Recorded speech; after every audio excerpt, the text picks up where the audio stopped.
Hello, नमस्कार दर्शकों, झनक सीरियल में आप सभी का स्वागत है।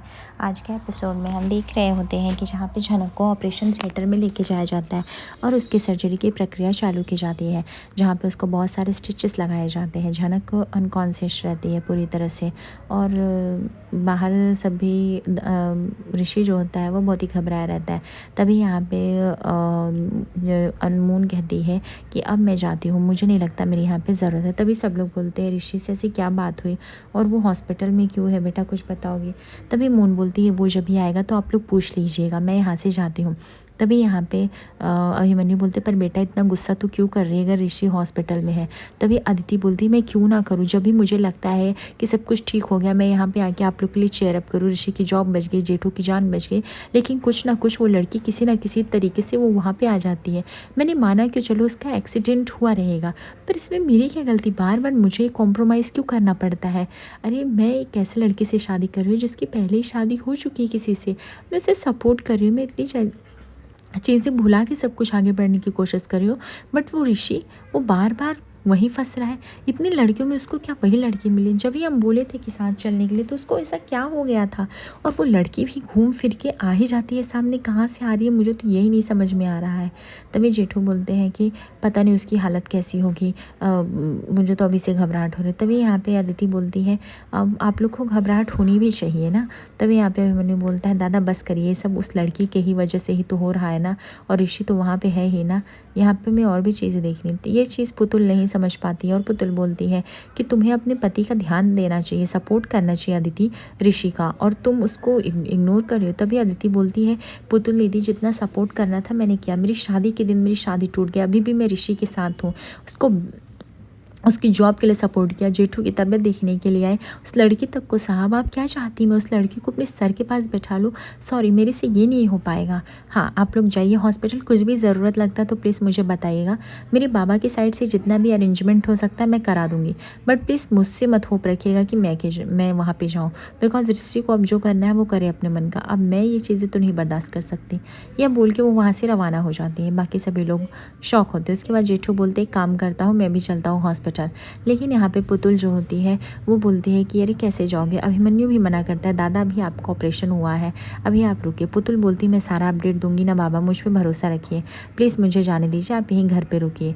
उसके बाद जो होते हैं पुतुल के कहने पे किसी तरह उसके बाबा जो होते हैं मान जाते हैं। दूसरी तरफ हम देखते हैं कि यहाँ पे अर्शी आती है और बोलती है कि एक बात बताओ, जब भी मून की शादी में इतनी सारी अड़चनें आई थी, मून ऑलरेडी ट्रॉमेटाइज्ड थी, रो रही थी, तो तुम उस लड़की को बस स्टॉप पे छोड़ने क्यों गए थे? मतलब मुझे ये समझा नहीं। तभी अनिरुद्ध बोलता है कॉमन अर्शी, मैं एक इंसानियत के नाते छोड़ने गया, तुम्हें मैं बार बार ये बात कितना एक्सप्लेन करता रहूँ? तभी अर्शी बोलती रियली, एक इंसानियत के नाते, या फिर झनक की याद आ रही थी उसकी याद में कि उसके गांव से किसी न किसी तरीके से रिश्ता बना रहे, इसलिए तो नहीं चले गए थे? या फिर हो सकता है उस लड़की ने बस बोला था कि उसके बाबा भवानीपुर में रहते हैं, इसलिए तुम अपने आप को रिलेट करने लगे हो और इसलिए चले गए हो। तभी अनिरुद्ध बोलता है अर्शी प्लीज़, मैं बहुत साल पहले ये सब चीज़ें छोड़ के चला, अगर ये सब होता तो तुम्हारे और अदिति के साथ नहीं रह रहा होता। तभी यहाँ पे अर्शी बोलती हाँ सही बोल रहे हो, लेकिन तुम गए तो थे ना इतने साल पहले, और वैसे भी और सेम हमारी बेटी के साथ भी वही हो रहा है, ऋषि और मून के भी साथ हो रहा है। मून को मैंने पहले बोला था ऋषि से शादी ना करे। तभी अभिमन्यु बोलता है जहाँ तक मैं जान पाया ऋषि एक अच्छा लड़का है, काबिल लड़का है, इंटेलिजेंट है, लोगों को सूझबूझ करके पहचानने आता है, फिर ऋषि में क्या प्रॉब्लम है जिसकी वजह से तुम शादी को ना बोल रही थी? तभी अर्शी बोलती रियली, जैसे तुमको है इतने सालों पहले जैसे तुम झनक को लेके आए थे, वैसे वो गाँव से एक फूल को लेके आए हैं जो कि हमारी बेटी की हंसती खेलती ज़िंदगी को बर्बाद कर चुकी है। कभी कभी तो मुझे ऐसा लगता है कि कहीं वो फूल तुम्हारी दूसरी बेटी तो नहीं, उस झनक की और तुम्हारी बेटी। तभी यहाँ पे यह भड़कता हुआ अनिरुद्ध बोलता है बस करो अर्शी, बहुत बोल लिया तुमने, इनफ इज़ इनफ। तभी अर्शी बोलती क्या इनफ, इतना तो इंसान का चेहरा देख के भी मैं पढ़ सकती हूँ, इतना पास्ट में धोखा मिला है ना, नहीं कि सब कुछ मुझे समझ में आता है कि क्या सही है और क्या गलत। हाँ कुछ लोग जो नाम नहीं भी लेना चाहते हैं बट उसकी याद में रहते हैं, मुझे उनकी भी खबर है, तो मुझे सबके बारे में सब कुछ पता है, ठीक है। मुझे पता है बहुत सालों पहले तुम मुझे छोड़ के गाँव गए थे, लेकिन जब तुमने देखा कि झनक ऑलरेडी किसी लड़के के साथ सेट हो गई तो तुमसे देख के रहा नहीं गया, इसलिए तुम चले आए। तुम्हें लगा कि मैं अपना बर्डन कैसे कम करूँ, इस लड़के की मदद करके कर देता हूँ, है ना। तुम यही सब सोच रहे थे। दूसरी तरफ हम देखते हैं कि डॉक्टर जैसे ही मिलते हैं वो बताते हैं कि हमें घर में किसी की ज़रूरत है, because it's a big surgery, इसमें जान जाने की भी खतरा है। तो हमें कंसेंट फॉर्म पे साइन चाहिए, प्लीज़ आप लोग कर दीजिए। तभी यहाँ पे सुरजीत मना कर देता है, बोलता है हम उसके फैमिली मेम्बर नहीं हैं, आप प्लीज़ उसके फैमिली मेम्बर का वेट कीजिए और उन्हीं से होगा। तभी यहाँ पे ऋषि बोलता है माँ ये सब आप क्या कर रही हैं, इससे उसकी जान भी जा सकती है, आपको समझ में भी आ रहा है उसको कितनी तकलीफ़ हो रही है, उसको कितना ब्लीडिंग हुआ है और अभी भी आपको ये सब पड़ा है कि हम लोग इस चीज़ को इग्नोर करें। तभी यहाँ पर उसकी माँ बोलती है कि बेटा मैं तुझे कैसे समझाऊँ, तू उसको किस बेसिस पे साइन करेगा, आखिर क्या लगता है इतने अच्छे से सब कुछ काली माँ की कृपा से सब कुछ हम इस चीज़ से बाहर आए हैं और तू फिर से उस चीज़ में क्यों फंसना चाहता है, मुझे तो यही नहीं पता है। तभी ऋषि बोलता है माँ गलती से अनजाने में मेरी गाड़ी से वो टकराए, मुझे तो पता भी नहीं था गणपति का इतना ज़्यादा भीड़ था, अब आप चाहते थे कि मैं इसे छोड़ के चलाऊँ, बाबा ये संस्कार आपने तो मुझे नहीं दिए। तभी अभिमन्यु बोलता है वो लड़की बार बार आ रही है, तेरी ज़िंदगी बर्बाद हो रही है, घर वाले रो रहे हैं, इसका मतलब वो लड़की मुसीबत है हमारे लिए, फिर उसको छोड़ देना था ना। तभी ऋषि बोलता छोड़ के मैं क्या कर लेता, पहले बताओ, मैं भाग जाता, ये सिखाओ मेरे से, ये कैसे होता। तभी उसके बाबा समझाते अगर ऋषि तेरे से नहीं होता तू खुद सोच ले क्या होगा। अरे हमें उसको दादा से भी दूर रखना था, लेकिन अब वो भी नहीं हो पाया। और अदिति कितनी फ्रस्ट्रेटेड है, घर आई थी वो कितनी खुश थी, लेकिन जैसे उसने ये सुना फूल तुम्हारे साथ है, ऊपर से एक्सीडेंट, वो पूरी तरह से एकदम से रोने जैसी हो गई और वो चली गई। क्या ये सब सही है क्या। तभी वहाँ पे नर्स लेके आती है कि ये फॉर्म पे साइन करना है, तो इनके जो भी अभिभावक हैं प्लीज़ साइन कर दीजिए, हमें सर्जरी का आगे का स्केड्यूल करना है। अभी फर्स्ट सर्जरी किसी तरह हो चुकी है। उसके बाद ऋषि जो होता है बोलता है ठीक है आप एक काम करो वहाँ पे रख दो, अभी तो उनके घर वाले बहुत दूर रहते हैं, अगर मैं बुलाऊँगा तो उन्हें 1-2 दिन लगेगा, मैं देखता हूँ हम ही साइन कर देंगे। तभी सुरुजीत जो होता है वो ऋषि को समझाता है कि ऋषि ये जो तू साइन कर रहा है लीगल मैटर भी बन सकता, तुझे समझ में आ रहा है। तभी यहाँ पे अभी ऋषि बोलता है ऑलरेडी बन गया है, क्योंकि पुलिस की गाड़ी से टकराई है तो ऑलरेडी हो चुका है जो होना था बाबा, पर मैं उसको इस गिल्ट में तो नहीं छोड़ सकता, मरेगी कि ज़िंदा रहेगी, है ना। मुझे तो जो करना है वो करना पड़ेगा, मुझे अगर साइन देनी है तो देनी पड़ेगा। तभी यहाँ पे अनिरुद्ध बोलता है इनफ इज़ इनफ अर्शी, अभी तुम चली जाओ ठीक है, फालतू बकवास मत करो तुम। तभी अर्शी बोलती क्यों ना बकवास करूँ, यानी बहुत साल पहले तुमने मेरी लाइफ बर्बाद की उस लड़की की वजह से, उसके पीछे पीछे चले गए, जब तुम्हें धोखा मिला ठोकर मिला तब तुम्हें मेरी अहमियत समझ में आई, और आज वही अपनी बेटी के साथ हो रहा है। So please be aware, okay, आँख खोल के सब कुछ देख लो तुम क्या है क्या नहीं है। और मुझे तो लगता है एक दिन वो दूर नहीं, जब पता चलेगा कि यही कहानी सेम से दोहराई जा रही है अपनी बेटी के साथ। कुछ साल पहले गया तो मून को लेके आए, फिर कुछ साल बाद गया तो झनक एक और अपनी बेटी को और बच्चे को उसको प्रेग्नेंट बना दिया, और उसके बाद फिर उन लोग को छोड़ के जब एक गांव का देखा कि वो किसी लड़के के साथ रह रही है तो फिर तुम मेरे साथ चले आए। यानी तुम्हें क्या लगता है कि तुम ये सब जो सोचते हो समझते हो या मुझे दिखता नहीं है, तो ये तुम बहुत बड़े मूर्ख हो, ठीक है।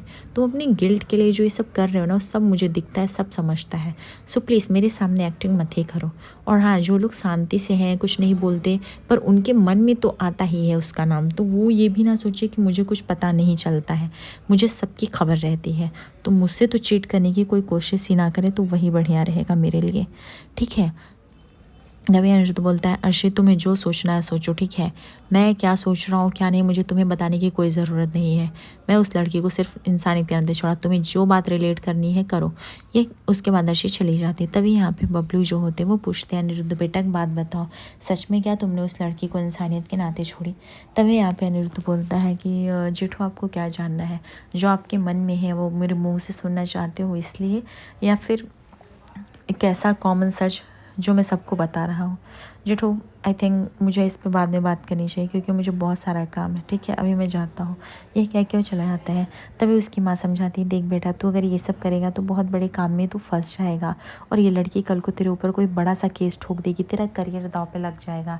हमें इतने बड़े सर्जरी में कोई रिस्क नहीं लेना चाहिए, उसके घर वालों को इन्फॉर्म कर देना चाहिए। तभी यहाँ पे ऋषि बोलता है माँ आप पागल हो क्या, उसके घर वालों को आने में ही यहाँ पे 1 से 2 दिन लग जाएगा, और फिर तब तक उसकी हालत कितनी ख़राब हो जाएगी। हम एक साइन के लिए इतना तो वेट नहीं कर सकते। सकते ना, एक काम करो माँ आप साइन कर दो प्लीज़, अगर मुझे नहीं करने दे रही हो। तभी ये सुन के उसके बाबा जो थे मना कर देते, बोलते हैं नहीं कोई नहीं करेगा, हम में से उसका साइन कोई नहीं करेगा। वो लड़की जब से आई मुसीबत है, हम उसका कुछ अच्छा करने जाएंगे तो हमारे साथ ही गड़बड़ हो जाएगा, हम रिस्क नहीं ले सकते। तभी यहाँ पे उसकी माँ बोलती एक काम कर, तो अदिति से कॉल पे बात कर ले, पूछ ले, अगर अदिति को कोई एतराज़ नहीं रहेगा तो हमें भी नहीं है। उसके बाद ऋषि बोलता ठीक है डन, और वो अदिति को कॉल करता है और वह अदिति को पूछता है कि अदिति सॉरी एक्चुअली तुम्हें पता है ना कि फूल की तबीयत कितनी ज़्यादा ख़राब है, उसको मेजर ब्लीडिंग्स हो गए हैं, डॉक्टर ने सर्जरी बोला हुआ है। तभी यहाँ पे अदिति बोलती ओके सो व्हाट, तुम मुझे क्यों बता रहे हो, वैसे भी तुम इतने 5 स्टार हॉस्पिटल्स में लेके गए ही हो, वैसे भी उसके पास इंश्योरेंस तो होगा नहीं, तो तुम ही खर्चा उठाने वाले हो ना, विच इज़ आई नो, तुम मुझे ये बताने के लिए तो कॉल नहीं किए हो। तभी यहाँ पे ऋषि बोलता है कम ऑन अदिति, एक्सीडेंट मेरी वजह से हुआ और पास का हॉस्पिटल सबसे यही पड़ा तो मुझे यहीं पे लाना पड़ा, अभी तुम ये कहाँ की बातें कहाँ लेके जा रही हो। तभी यहाँ पे अदिति बोलती कहाँ की बातें, मतलब डे 1 से है तुम ऋषि अपने आप में डिसीजन लेते हो, अपने आप में करते हो, और जब अभी तुम सब कर रहे हो तो अब मुझसे किस चीज़ के बारे में तुम्हें डिसीजन लेना है जिसकी वजह से तुमने मुझे कॉल किया। तभी ऋषि बोलता है कि वो फॉर्म पे साइन करना, विदाउट उसके तो आगे कुछ भी प्रोसीड नहीं होगा, तो मैं कैसे उसको करूँगा, अगर उसकी हालत ख़राब हो गई तो उसकी जान भी जा सकती है। तभी यहाँ पे अदिति बोलती है तो सो वॉट, तो तुम अब उसको साइन करोगे, तुम क्या बनने वाले हो और क्यों साइन करोगे, तुम अपने घर वालों में से किसी को बोल दो साइन करने के लिए, बट तुम मत करो ऋषि, क्योंकि तुम अगर साइन कर दिए तो तुम्हें रिश्ता दिखाना पड़ेगा, और एक बार तुमने इसमें कुछ डॉक्यूमेंट्स वैसे लीगल पे दिखा दिया ना तो फिर तुम नहीं बचोगे, तुम ये बात याद रखना, फिर पुलिस तो अभी तुम्हारे पीछे कम पड़ी थी, तुम्हारा जॉब करियर सब चला जाएगा। सो प्लीज़ ऐसी फालतूगिरी मत करो ओके, उसके घर वालों को बुलाओ वो, लेकिन तुम साइन नहीं करोगे। ऋषि बोलता है आदिति तुम कैसी बातें कर रही हो, बी मैच्योर ना प्लीज़, ऐसे सोचो मेरी वजह से आज उसकी हालत हुई, अदरवाइज़ वो कहीं अच्छी जगह होती, और क्या मेरा फ़र्ज़ नहीं बनता है किसी को अच्छे से बचाने के लिए, अगर मैं कर दूंगा साइन तो क्या हो जाएगा। तभी अदिति बोलती नहीं ऋषि, तुमने कर तो ली थी ना शादी, लेके आ गए थे उसके घर, अब तीसरी गलती अगर करना है तुम्हें तो करो, मुझे कोई रिश्ता, फिर मुझसे रिश्ता रखने की ज़रूरत नहीं है, बट एक बात ध्यान रखना, अगर मेरे साथ रहना है तो तुम उस लड़की के फॉर्म पे कहीं भी साइन नहीं करोगे। You get that my point. और हाँ, सिर्फ इतना ही नहीं, जो मैं बोल रही हूँ वो सब बातें तुम सुनो, तुम्हें साइन करने की कोई ज़रूरत नहीं है। तभी ऋषि बोलता है बट अदिति मुझे कुछ तो करना पड़ेगा ना उसकी जान बचाने के लिए, मैं कैसे करूँ, उसके माँ बाप बहुत दूर रहते, उन्हें 102 दिन लगेगा, मैं कैसे सब कुछ मैनेज करूँ, मुझे कुछ भी नहीं समझ में आ रहा है। अदिति बोलती है आई डोंट नो, तुम क्यों साइन करोगे ऋषि, मुझे यही नहीं समझ में आ रहा है, तुम एक साइन के चक्कर में इतने बड़े फसड़े में फंस जाओगे। इसके बाद वह कॉल डिस्कनेक्ट कर देती। तभी ऋषि बोलता है कॉल कट कर दी। यह सुनकर उसके बाबा बोलते कोई भी लड़की कॉल कट कर देगी, वो भी एक ऐसी लड़की जिससे तेरी शादी हो गई है। अब अदिति के दिमाग में दिन भर वही घूमती रहती है, तो उसके लिए वो अच्छा कैसे सोचेगी, और अच्छा भी छोड़ो, क्यों तुम्हें साइन करना है, वो क्यों तुमको फिर से बोले कि ऐसा कुछ करने के लिए जिसमें चांसेस है कि लड़की कल को फंसा सकती है, हम ऐसा नहीं करेंगे। तभी सिस्टर आती है, पूछती है कि साइन हुआ कि नहीं। तभी वो बोलता है कि माँ मुझे जो भी डिसीजन लेना पड़ेगा, प्लीज़ आप लोग मुझे सजेस्ट करो, मुझे कुछ भी नहीं समझ में आ रहा है। तभी डॉक्टर देखते हैं आते हैं और वो बोलते हैं कि प्लीज़ साइन कर दीजिए आप लोग जो भी फॉर्म पे हैं, हमने फर्स्ट सर्जरी कर ली, सेकंड करनी है। बट वहाँ पे हॉस्पिटल का जो मेन मैनेजर रहता है वो बोलता है आपको यहाँ पे रिश्तेदार लिख के काम नहीं चलाना पड़ेगा, आपको यहाँ पे कुछ और ही लिखना पड़ेगा, आपका मेन रिश्ता क्या है उस हिसाब से हम आगे ऑपरेट कर सकते हैं उनको। उसके बाद हम देखते हैं जहाँ पे जेठू की मदद से वह पति लिख देता है। आगे एपिसोड पर बने दर्शकों, लाइक और सब्सक्राइब करिए। धन्यवाद।